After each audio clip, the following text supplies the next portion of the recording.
झेप मराठी, आरसा महाराष्ट्राचा.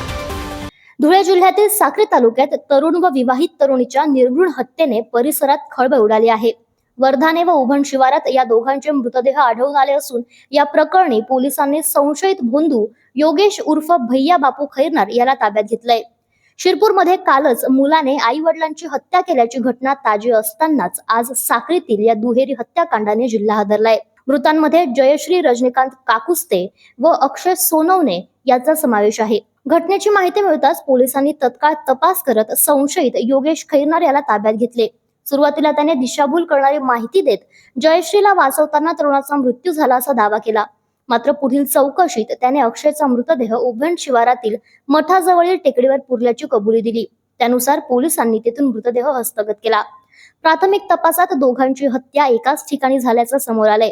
संशय टाळण्यासाठी मृतदेह वेगवेगळ्या ठिकाणी टाकण्यात आले. मोबाईल लोकेशन, रुमाल व घटनास्थळी आढळलेले वाहनाचे ठसे तसेच श्वान पथकाच्या मदतीने पोलिसांना महत्त्वाचे धागेदोरे मिळाले. माहितीनुसार मठात झालेल्या वादातून आरोपीने प्रथम अक्षयच्या डोक्यावर रॉडने वार करून त्याची हत्या केली. त्यानंतर जयश्रीला दुचाकीवरून नेत तिचीही हत्या करण्यात आली. संशयित योगेश खैरनार हा परिसरात भोंदू महाराज म्हणून ओळखला जात असून अनेक जण त्याच्याकडे धार्मिक विधीसाठी येत असत. पोलिसांनी आरोपीला ताब्यात घेतलं असून पुढील तपास सुरू आहे. अशाच वेगळ्या आणि ताज्या बातम्यांसाठी पाहत रहा झेप मराठी, आरसा महाराष्ट्राचा.